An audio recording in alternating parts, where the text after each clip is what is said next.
We're back to a blank screen. Now what I want to do is show you quickly how to use Inpainting to get rid of part of a photograph. It's really simple. Let's get rid of the shell on the beach. Downloading the image from Pixabay. Oh, got too much image.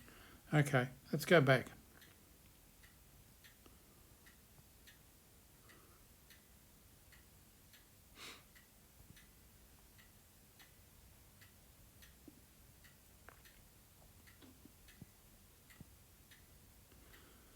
Resize the image, get rid of that. I want to move that, put that back up. Move the whole thing again, put that back up.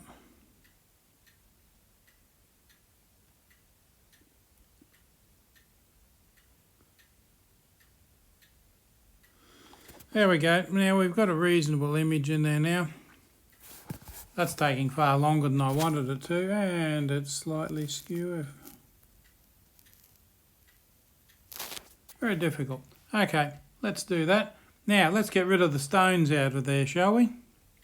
Now where's our Inpainting brush? Right there. Next to clone brush, select Inpainting brush. Let's see, pixel width.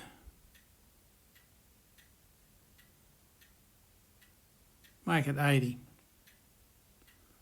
Probably too small, but that's okay. We don't want to get too big because